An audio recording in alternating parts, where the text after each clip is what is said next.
सोनिया गांधी चाहती थी कि राहुल गांधी और प्रियंका गांधी यूपी से चुनाव लड़े। हालांकि बात यह कही जा रही थी कि अगर राहुल अमेठी से चुनाव लड़ते हैं, जीत जाते हैं, तो ऐसे में वायनाड की सीट छोड़नी पड़ेगी, क्योंकि वो वायनाड से भी चुनाव लड़ रहे हैं और 2019 में वहां से उन्होंने जीत भी हासिल की थी।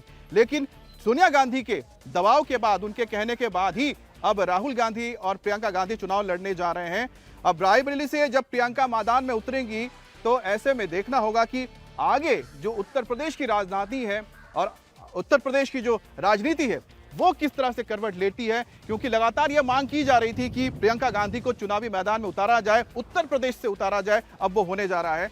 दूसरी बड़ी बात यह कि बनासकांठा में एक रैली थी प्रियंका गांधी की, जिसे कैंसिल कर दिया गया। अब 4 मई को यहां पर चुनाव जो रैली है चुनाव के लिए किया जाएगा। तो कुल मिलाकर आज की सबसे बड़ी खबर यही है कि राहुल गांधी और प्रियंका गांधी के नाम को लेकर जो सस्पेंस चल रहा था वो सस्पेंस खत्म होने जा रहा है।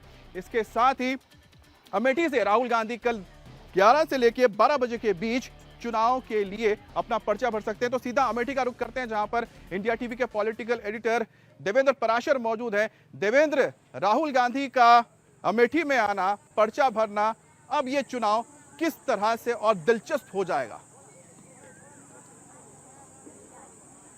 निश्चित तौर पर कांग्रेस पार्टी भले ही अपने कैंडिडेट के अनाउंसमेंट में अब तक वक्त लगा रही हो, लेकिन दूसरी तरफ बीजेपी कैंडिडेट की बात करें, जो बीजेपी की सांसद हैं, केंद्र में मंत्री हैं स्मृति ईरानी, वो लगातार यहां पर अमेठी में कैंप कर रही हैं। और इस वक्त भी आप देखें तो यहां पर एक सामाजिक कार्यक्रम में वो शिरकत कर रही हैं। उस सामाजिक कार्यक्रम को अगर नाम के हिसाब से समझें तो दुख दुरिया देवी करके एक पूजा की जाती है।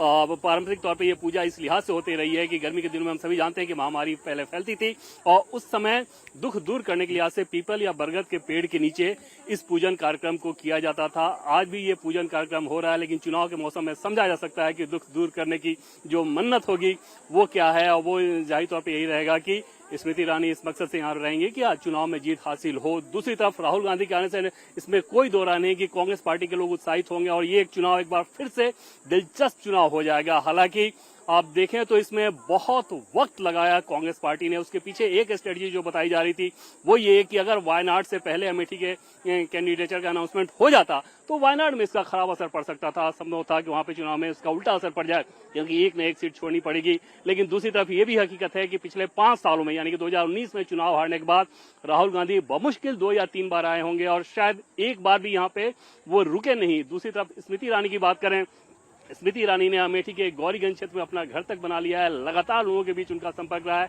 2014 के चुनाव में भी जब वो हारी थी, उसके बावजूद अमेठी आना उन्होंने छोड़ा नहीं, यहाँ के लोगों के सुख दुख में शिरकत करना नहीं छोड़ा। तो उसका राजनीति में असर पड़ना स्वाभाविक सी बात होती है। 2019 में उन्हें जीत हासिल हुई, 50,000 से ज्यादा वोट से जीत हासिल हुई थी उनके।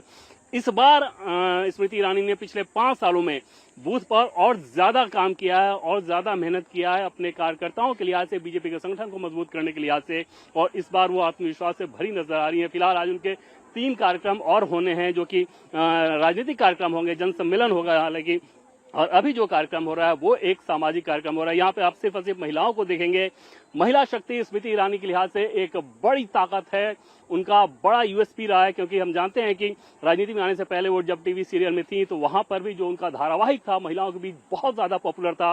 राजनीति में आने के बाद अपने उसी कम्युनिकेशन को उन्होंने उस लिहाज से जारी रखा कि देश की जो आधी आबादी है उनके सुख दुख में बहुत आसानी के साथ, बहुत सहजता के साथ शिरकत करती हैं और उसका उन्हें चुनाव में फायदा भी मिलता है। इस बार भी अमेठी में उनको ये उम्मीद रहेगी कि देश की जो आधी आबादी है, अमेठी की जो आधी आबादी है, वो बीजेपी प्रधानमंत्री नरेंद्र मोदी के लाइन पे, उनके लाइन पे उसी हिसाब से कदम ताल करता नजर आया। फिलहाल आप यहाँ पे देख रहे हैं कि बहुत सारी महिलाएं ही बैठी हुई हैं और वो महिलाएं जो बैठी हुई हैं यहाँ पे सब पूजन का कोई सामग्री लेकर, और स्मृति ईरानी हर महिला के पास जा रही हैं और उस महिला के पास जा करके वो जो चावल का फली होता है, जिसे मुरमुरा भी कहते हैं, वो दिया जा रहा है और पीपल या बरगद के पेड़ के नीचे ही ये पूजा की जाती है। और इस पूजन कार्यक्रम के बाद आज दिन की शुरुआत स्मृति ईरानी की इसी के साथ हुई है। इसके बाद 3 जन सम्मेलन वो करने वाली हैं।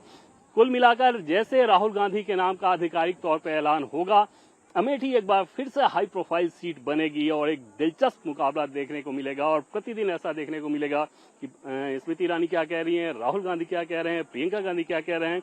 वो लाइन सुर्खियां तो बनती ही हैं, और न सिर्फ उत्तर प्रदेश के लिहाज से बल्कि देश के लिहाज से भी। ऐसा कहा जाता है कि अखिलेश यादव जो कि समाजवादी पार्टी के मुखिया हैं, कांग्रेस के साथ गठबंधन में हैं, उनका बहुत ज्यादा दबाव इस बात को लेकर था कि कांग्रेस पार्टी अपने बड़े नेताओं को यहां से चुनाव लड़ा है। राहुल गांधी को अमेठी से चुनाव लड़ा है, वो खुद भी चुनाव लड़ रहे हैं, उनकी पत्नी भी चुनाव लड़ रही है। तो वो एक माहौल बनाने वाली बात जो कही जाती है, उसके लिहाज से अखिलेश यादव का भी ये दबाव था। अमेठी में जो कांग्रेस के लोग हैं, समझा जा सकता है कि उनकी ये मांग थी बार बार, और पिछले 2 दिनों में गौरीगंज में जो उनका मुख्यालय है कांग्रेस पार्टी का, वहां पर बहुत सारे कार्यकर्ता पहुंचे और कई तो ये भी कह रहे थे कि वो धरना प्रदर्शन कर रहे हैं इस बात को लेकर कि राहुल गांधी को यहां से कैंडिडेट बनाया जाना चाहिए। यहां पर जितने लोग हैं उन लोगों के हिसाब से अगर बात करें तो समझा जा सकता है कि क्योंकि बीजेपी के समर्थन में ही लोग होंगे। सर, अमेठी की अगर बात करें, क्या कह रही है अमेठी इस बार? अमेठी स्मृति ईरानी को लाइक कर रही है। क्यों कर रही है? वो यहाँ काम कर रही हैं और यहाँ की धरोहर है। वो 19 में जीती है, 14 में नहीं जीती। वो आप संपर्क बराबर बनाए रखी और बनाती हैं और लोगों से संपर्क, जनसंपर्क उनका रहता है। राहुल जी कभी नहीं आते। राहुल जी यहाँ आते नहीं इलेक्शन लड़ने के लिए, तो क्या पब्लिक उनको लाइक करेगी? राहुल गांधी नहीं आते, इस बात का अफसोस होता है आप लोगों को? अफसोस की कोई बात नहीं। हमारी अमेठी में ये है तो अफसोस की कोई बात, उनके लिए कोई अफसोस नहीं है। तो पहले राहुल गांधी कैसे जीत जाते थे? राहुल गांधी पहले जीत जाते थे, पहले उनका कार्यक्रम ठीक था, लेकिन अब नहीं ठीक है। 19 से ये जीती है, 14 में आई, यहाँ पे रही, जनसंपर्क रहा। राहुल ने अभी तक कोई जनसंपर्क नहीं किया। अभी तक तो उनका नाम का ही अनाउंसमेंट नहीं हुआ। हाँ, कुछ नहीं हुआ।